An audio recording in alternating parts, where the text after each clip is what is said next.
Look, if you're a leader at a UK B2B enterprise right now, you're probably feeling the squeeze.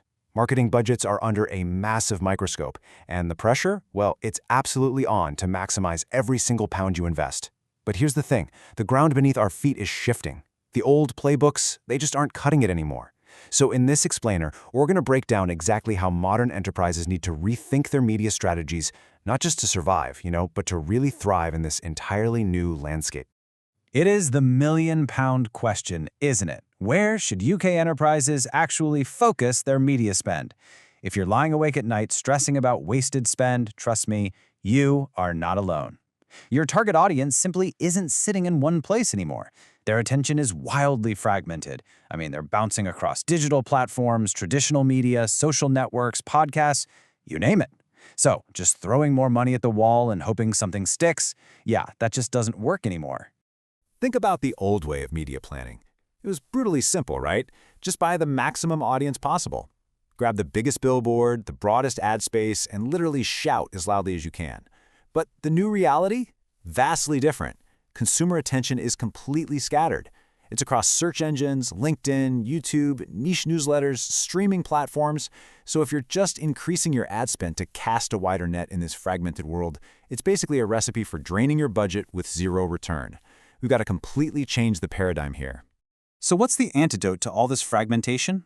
It's something called audience resonance. This is absolutely crucial. It's essentially the strength of the connection between a brand's message and its target audience, which in turn encourages trust and action. It's not just about getting random eyeballs on your brand. It's about making sure those eyes belong to the exact people who matter most, and that your message actually sticks with them in a truly meaningful way. We're talking about a fundamental shift here, moving away from just renting attention to actually earning it.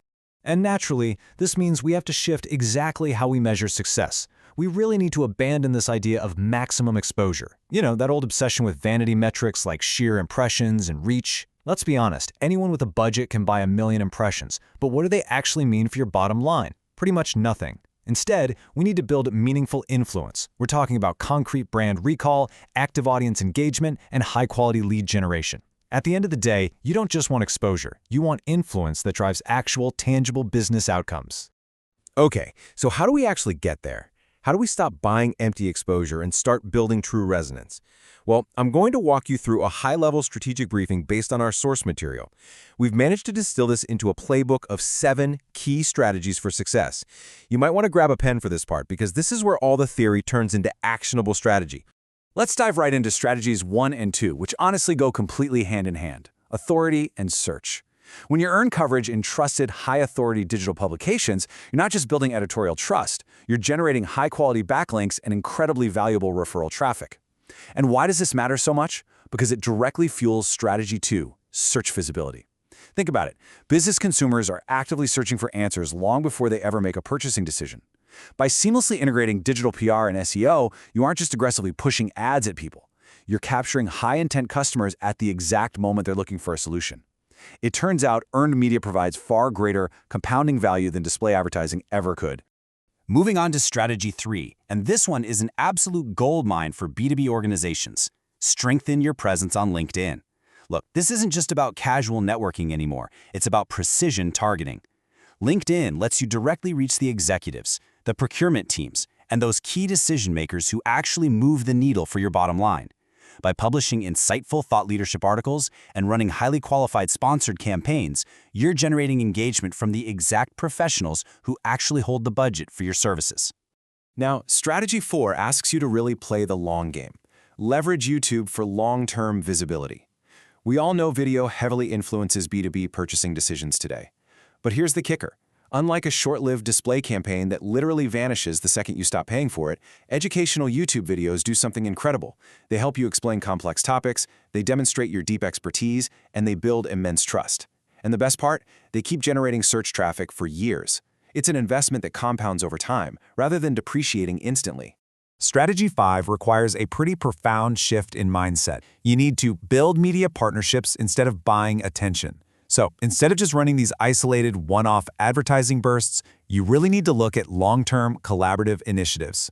Think about things like sponsored editorial series, co-authored industry reports, joint webinars, or even podcast collaborations. These partnerships strengthen your own credibility while seamlessly expanding your reach into an audience that already trusts your partner. You're essentially borrowing their credibility, and let me tell you, that trust transfer is incredibly powerful. When we actually sit down and compare broad consumer advertising with specialist industry publications, a clear winner emerges for B2B enterprises. Now sure, niche publications naturally have smaller overall audiences, but their relevance, their built-in trust levels, and the resulting lead quality absolutely through the roof. It's like speaking directly to a concentrated room of potential buyers, rather than just shouting into a massive, crowded stadium. Niche media simply delivers significantly better ROI than broad, untargeted advertising ever will. And that brings us to strategy 7. Use audience intelligence. Modern media planning absolutely must be guided by concrete data, not guesswork, and definitely not gut feelings. You need to actively analyze demographics, track behavior, uncover deep content preferences, and closely monitor those shifting search trends. Knowing exactly what your target audience consumes and how they behave, that's what allows you to make your media investment radically more efficient.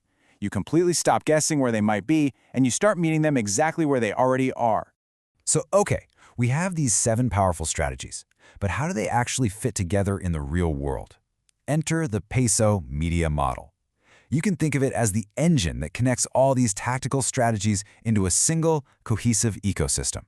It ensures that all your efforts are actually multiplying each other rather than just operating in isolated little silos. Now, PESO stands for Paid, Earned, Shared, and Owned Media. Paid is, well, your search ads and sponsored content. Earned is your editorial coverage and digital PR. Shared covers your social media communities and strategic partnerships. And finally, owned is your website, your blog, and your YouTube channel. The absolute strongest media strategies out there don't rely on just one isolated slice of this pie. They balance and seamlessly integrate all 4, which creates this amazing flywheel of long-term, highly sustainable results. But, even with the best frameworks in place, enterprises still stumble. There are some very common media investment mistakes that can quickly drain even the largest budgets. Ask yourself, are you chasing impressions over actual engagement? Are you maybe ignoring crucial audience research? Or perhaps you're over-investing in display advertising while completely underestimating the power of digital PR? Or maybe, and this might be the worst one, you're only measuring clicks. These pitfalls will drastically reduce your campaign effectiveness and keep you completely stuck in that outdated maximum exposure mindset we talked about earlier. To avoid those mistakes, you simply have to measure real success. We've got to stop reporting on vanity metrics like simple impressions, clicks, and sheer reach. I mean, sure, they might make a quarterly graph look nice and steep, but they do not pay the bills. You need a relentless focus on business outcomes. That means tracking qualified traffic, brand sentiment, lead generation, your actual conversion rates, customer acquisition cost, and ultimately your return on investment. Because that is how you prove the true, undeniable effectiveness of any campaign. As we start to wrap up this explainer, we really have to look ahead. The future of media investment is shifting rapidly. With AI transforming both advertising and content creation, the sheer volume of noise in the market is just going to increase exponentially. And in that hyper-saturated environment, deep trust and hyper-relevance are going to become your most valuable assets. Businesses that can combine intelligent audience data, strategic media partnerships, and high-quality trusted content are going to absolutely outpace the competitors who are just sitting back, relying on buying cheap ads. Which leaves us with this final, incredibly critical question to ask yourself today. As we move deeper into this AI-driven landscape, take a really hard look at your current media spend. Does your brand simply have maximum exposure, or do you have true audience resonance? Because the answer to that question will define your growth for years to come. Thanks for joining me for this explainer, and I highly encourage you to take these strategies right back to your team and start rethinking where every single pound goes.